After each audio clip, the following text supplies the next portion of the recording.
Well, guys, this car, sad day, good day. If all goes according to plan, this will be the last time it ever appears on my channel.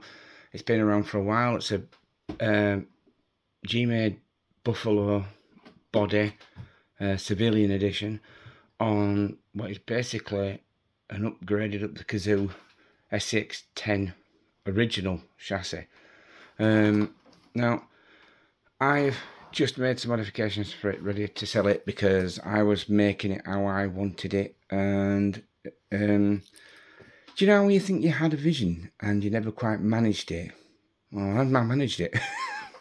This, unbeknown to me, this is how I wanted it. It has a perfect stance, has the perfect wheels. Putting the roof rack back on was yeah, I've been watching the YouTube channel called RC Jono, and he has an actual G-Made Buffalo, and I wanted to recreate what he'd done with his, and it had smaller wheels on it, looked very scale, sound kit, and I put wheel arches, inner fenders on, and the more I did to it, the less it was what I wanted it to be. Now, I've took the electronics from the small Fall Guy truck, so it is now running, and that's actually a pretty strong servo, which I would like to have kept, but I didn't have a cheap one to put in. But you know what, it's getting a decent truck. It's not paying huge money, so I wanted to keep some of the premium parts. It's getting a basic truck for basic money. I'm not going to go into the money, but the lights work. I've managed to wire up the lights to a little battery pack on the roof. I could never get them really working properly because, well, I had all these wires lying around. As you can see, there are no wires in here. In fact, I'll tell you what, let's have a look under the hood to show you.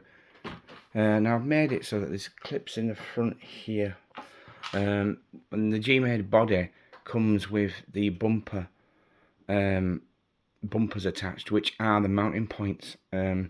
So you get it locates into prongs, locate there. You put these in that way, which is very difficult, but I managed to make the back so that these little prongs are just the perfect size for the holes in that, so it slides in the back, clips on the front, so it's basically a clipless body system, which it isn't. Yeah, now all the wires, not the neatest job ever, but they're not going to go anywhere. There's not much weight, so they're just tucked out of the way. You can't see them from the outside, so it's all good. It's all good.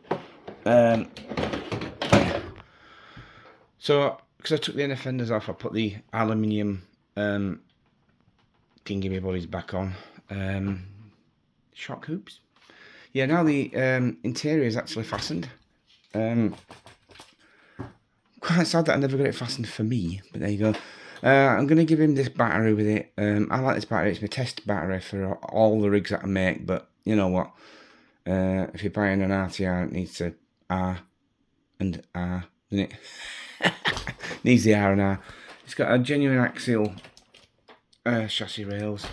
Yeah, that's pretty much it really. Like I say, these shockers were on my Blackfoot. I had to nick them off that because once I took the inner fenders off, the mounting points changed. I didn't have any long enough shockers to. It sat really low, and yeah, it needed to go back to how it was. You know, the keen eye behind you, of you will notice there's another truck behind it. I'll come to that in a second. Alright, let's get the body back on. It's not a one-handed body replacement, but you know. Oh, come on, look at that. I've always wanted a mud truck. I never got around to it, and now I've sort of got two. Yeah, I don't know if any of if you've seen this on the, I don't know if I've had this on the channel yet, but yeah, I think I'll be putting the inner fenders on this, because it looks a bit, with the huge gaps between the wheels and the arch, it looks a bit open in there. Man, you know what, I could have put them on that. Oh well, it's too late now. I'm not stripping it again now. Yeah, so there we go. It'd be nice to get these two out together. There's no lights on this one, unfortunately, but I'm thinking I'm going to transfer what I was going to do with this onto this. So I may need some more aggressive tyres.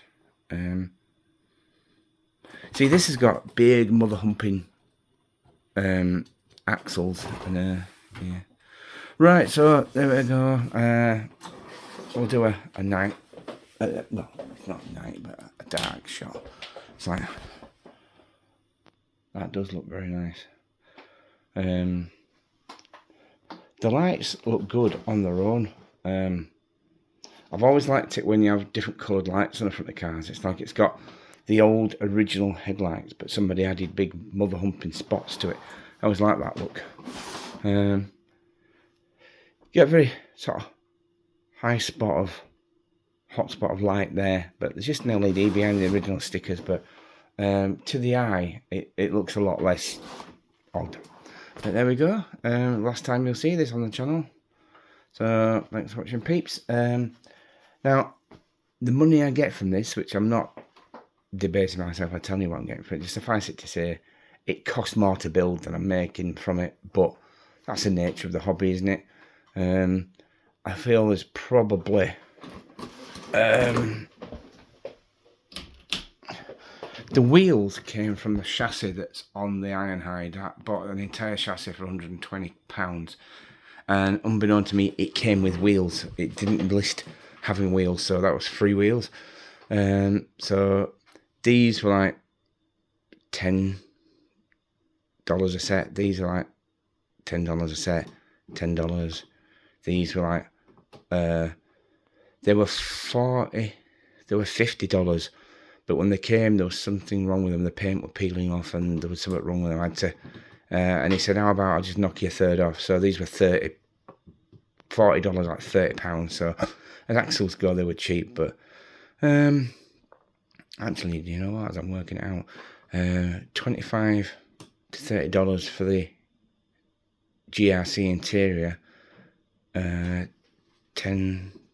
Yeah, it's a sort of not sure. No, I'm not actually much shy of what it cost to build, so that's a win. That's a win. The electronics came from something else, so there's some freebies on it. So yeah, the biggest expense was the body and the original chassis. I bought it as a roller originally, but I've sort of parted out pieces and shipped in pieces and parted out more pieces and shipped in more pieces. The only part of the original truck is the axial chassis rails. So it is basically a genuine SCX-10 1 underneath, if it had all its original parts. All the original plastic parts are in that little box there. The shock hoops and the skid plate and all that stuff. But they're all knackered, screws have rounded out and don't sit in anymore, they'll back out, so that's why I ended up with the aluminium ones. But it's got like the genuine replacement aluminium ones that match the original shock hoops. So anyway, so thanks for watching, guys. This will be the last time you see this on my channel. Sad day. Good day, sad day. I won't, like I say, the replacement, the body shell that I've just ordered should be here this week and next week, and I'm going to need to build a chassis for that, so yeah, it is what it is. Anyway, thanks for watching, guys. Goodbye.